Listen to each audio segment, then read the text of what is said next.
दलाइल खैरात शरीफ जो दुरूद पाक की बड़ी मशहूर और मारूफ किताब है, उससे याद थी। तो वो उसका मामूल ये था कि जब भी कोई पत्थर तराशता था तो दलाइल खैरात शरीफ का एक बाब जो है वो पढ़ लिया करता था, यानी दुरूद पाक उसकी ज़बान पर जारी रहता था। इस वाक़े से आपको दुरूद पाक की फजीलत के बारे में भी मालूम होगा। अब हुआ ये कि हज के दिन आए और हज के काफिले रवाना हो रहे थे, तो उसका भी दिल चाह रहा था, यार किसका दिल नहीं चाहता कि वो भी हज पर जाए, मदीने जाए। तो एक रात वो सोया तो उसकी किस्मत का सितारा चमक उठा। नबी पाक सल्लल्लाहु अलैहि वसल्लम ख्वाब में तशरीफ लाए और फरमाते हैं कि नबी पाक अलैहिस्सलाम उसे गुंबद खजरा और मस्जिद नबवी शरीफ का दीदार करवा रहे हैं और फरमाया कि एक मीनार जो था उसका एक पत्थर जो है वो शिकस्ता है, टूटा हुआ है।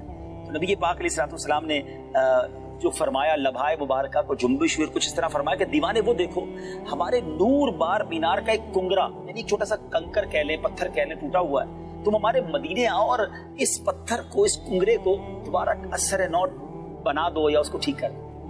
अब ये बेदार हुआ, सोचने लगा कि ना मेरे पास पासपोर्ट है, ना वीजा है, ना रख्ते सफर है, और मैं कैसे जाऊं।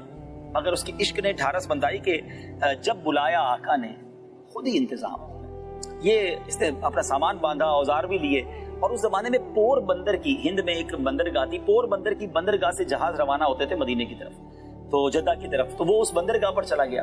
अब वहां एक अजब मंजर था कि एक हाजियों का सफीना जो है, जहाज रेडी है और लंगर भी उठा दिए गए हैं, मगर वो जहाज जो है वो चलने के लिए तैयार नहीं। अच्छा, जहाज थोड़ा डीप सी में होता है, दरमियान में होता है, समुद्र के किनारे छोटी कश्ती के जरिए नॉर्मल बाजूकात लाया जाता है। जहाज वहां तक पहुंच गया था और अब स्टार्ट ना हो, किसी ने देखा कि दूर एक हाजी लग रहा है जिसके पास सामान भी और वो रह गया है। तो आवाज लगाई गई कि वो एक साथी हमारा रह गया है। तो छोटी कश्ती भेजी गई, उस दीवाने को उस कश्ती के जरिए जहाज पे सवार किया गया, और जैसे ही वो जहाज पर सवार हुआ, जहाज स्टार्ट हो गया। ना किसी ने पासपोर्ट पूछा, ना किसी ने वीजा पूछा, और ये जनाब सफीना जद्दा शरीफ पहुंच गया। ये आशिक रसूल दुरूद पढ़ते पढ़ते मदीने पहुंच गया। अब जब वो मदीने पहुंचा तो वहां मदीने के मस्जिद नबवी शरीफ के जो खुद्दाम थे, जैसे ही इसको देखा, कहा वो आ गया जिसके लिए मैं बताया गया था। गोया उन्हें भी ख्वाब में बता दिया गया था कि कौन आ रहा है। उसकी इस्तकबाल की तैयारियां थी।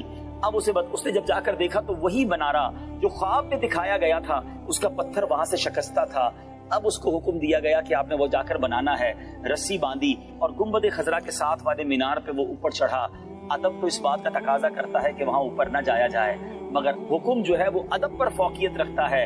अब ये आगे जाकर उस दीवाने ने उस पत्थर को बनाया, मगर उस दीवाने की महराज देखें, उसकी बेताब रूह ने जब गुंबद खजरा का इतना कुर्ब पाया तो उसकी रूह ने अब वापस आने से इनकार कर दिया।